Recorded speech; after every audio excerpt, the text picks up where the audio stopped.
This is Delia again. I'm reading The Vampire Diaries, The Struggle. I am on chapter 14, and this is part 4.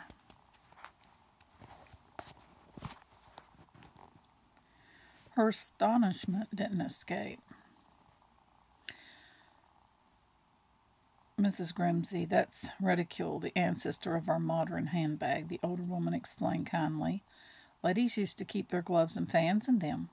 Caroline came by and got it earlier this week so she could repair some loose beadwork. Very thoughtful of her.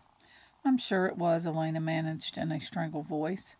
She had to get out of here or something awful was going to happen right now. She was going to start screaming or knock Caroline down or explode. I need some fresh air, she said. She bolted from the room and from the house, bursting outside. Bonnie and Meredith were waiting in Meredith's car. Elena's heart thumped strangely as she walked to it and leaned in the window. She's outsmarted us, she said quietly. That bag is part of her costume, and she's going to wear it all day. Bonnie and Meredith stared, first at her and then at each other.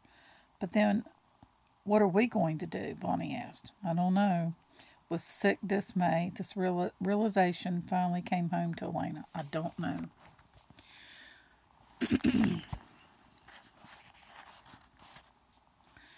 We can still watch her. Maybe she'll take the bag off at lunch or something.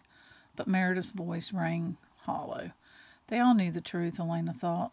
And the truth was, it was hopeless. They'd lost.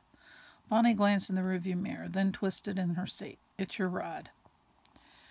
Elena looked. 2 white horses were drawing a smartly renovated buggy down the street. Crepe paper was threaded through the buggy's wheels. Ferns decorated its seats, and a large banner on the side proclaimed the Spirit of Fells Church. Elena had time for only one desperate message. Watch her, she said. And if there's ever a moment when she's alone, then she had to go. But all through that long, terrible morning, there was never a moment when Caroline was alone. She was surrounded by a crowd of spectators.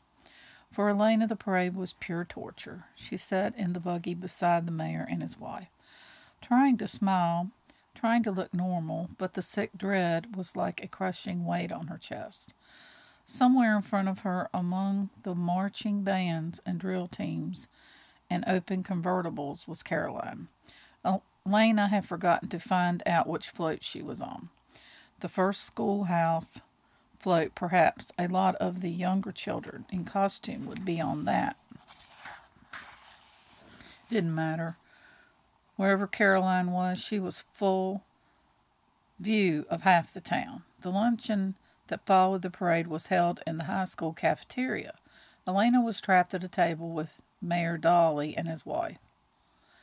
Caroline was at a nearby table. Elena could see the shining back of her auburn head, and sitting beside her, often leaning possessively over her, was Tyler Smallwood. Elena was in a perfect position to view the little drama that occurred about halfway through lunch. Her heart leaped into her throat. When she saw Stephen looking casual stroll by Caroline's table, he spoke to Caroline. Elena watched, forgetting even to play with the untouched food on her plate. But what she saw next made her heart plumber. Caroline tossed her head and replied to him briefly, and then turned back to her meal. And Tyler lumbered to his feet. His face reddened as he made an angry gesture. He didn't sit down again until Stephen turned away. I guarantee you Stephen's going to get that diary. Okay, and I'm on to part 5.